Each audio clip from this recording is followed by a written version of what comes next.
It's Wulf, and it's another First 15. This one is Potion Craft. This was sent to me from tinyBuild through Keymailer, and this was one that I specifically remember requesting because I saw a lot of advertising for it, especially on Twitter. This game really caught my attention for a few reasons. One is just the art style. The art style is really unique. I think it's cool. I'm not exactly sure what you would call it. It's kind of like old parchment looking, I guess, to some extent, and then also those pictures that people make where they like carve them on wood. That's especially what it reminds me of. And alongside the art style, I thought that the concept of it sounded like a really great idea to make pretty much a cooking game, but about alchemy and potion creation. And now, after having played the game, I can definitely say it surpassed what I expected. There's a whole bunch of things to praise this game about, so starting out with probably the most obvious, the actual gameplay of brewing potions is a lot of fun. Like the actual crushing up the ingredients and putting them into the cauldron and stuff. It seems like a really simple aspect of the gameplay, but it's just very like smooth, and it just feels fun to do even though it's really simple, just clicking and moving the mouse. And in that same sort of gameplay loop, one of the really cool things that this game does is to discover new potions, you don't just have to fully guess at it. There's a map sort of thing that you guys can see kind of in the background on the screen, like behind the alchemy equipment, and that actually is what you use to create different potions, to like figure out what ingredients you need and stuff like that. So on the map you'll see circles, and if you've already discovered the potion that's there, then it will show you what it is on the map. But if you haven't, it'll show like a question mark, I think is what it did when I was playing, and you kind of use your ingredients to navigate to it, and it shows you like a line of what direction those ingredients will take you in and how far along the path you are after you've stirred things or crushed things for a certain amount of time. It just works really well. It's kind of hard to explain with words, but you guys will see it in the video, and it is very easy to understand.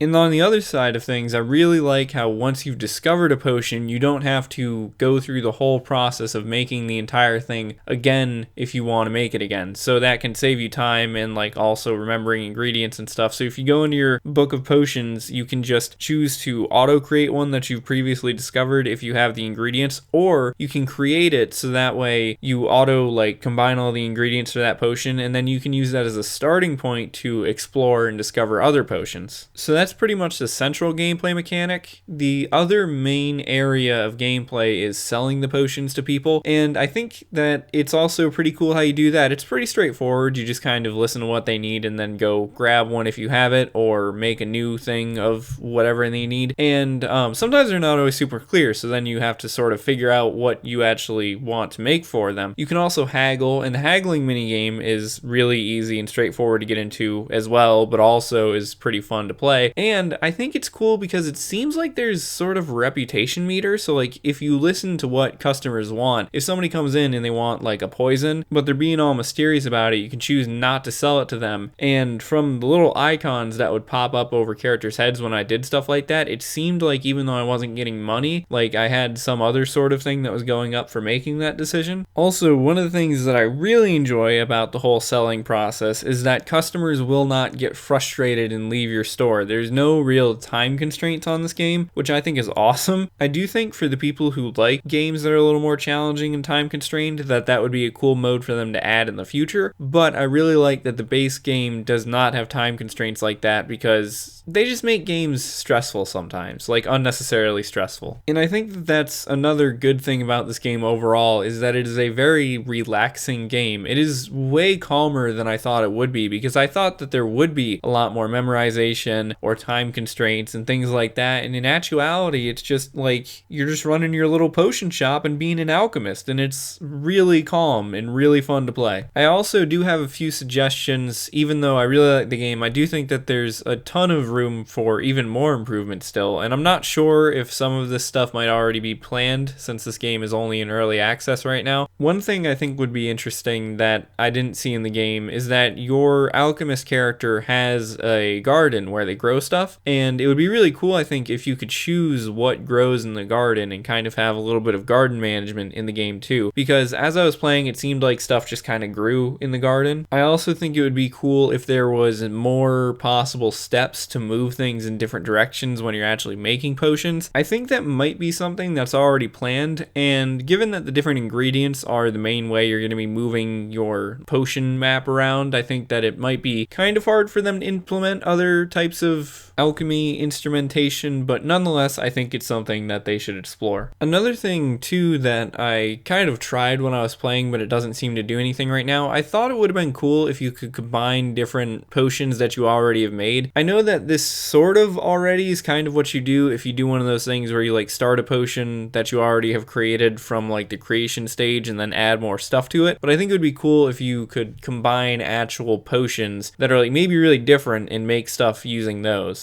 And another thing that I tried that I'm not sure if it would be a good idea to implement or not, but I think it might be kind of interesting, was it would be sort of cool if some customers would come in and just want ingredients, because I also noticed you couldn't sell just ingredients, at least so far as I saw in the time that I've played the game so far. Actually, if they added that and the garden management aspect, then that would be cool because you could have a whole nother source of income for your alchemist. But anyway, yes, this game is very good. I had a ton of fun playing it. I was actually like surprised with how much I enjoyed it. I thought this game would be a game that I would like, but I ended up liking it even more once I played it. I saw a few days ago on Twitter saying that this was like the #1 bestseller on Steam or something on the day it came out, and I think it might have been for more than just a day. And it definitely makes sense why, because this is a very cool game. So if it looks even remotely like something you would enjoy, I would heavily suggest checking it out. It totally surpassed my expectations, and it is really cool. To sum it up, I mean, it looks like a cooking game, and in a lot of ways it is very similar to cooking games, but I think that it absolutely takes that idea above and beyond, and it's just a really fun game. So anyway, hope you guys enjoy the rest of the gameplay in this video, and bye-bye.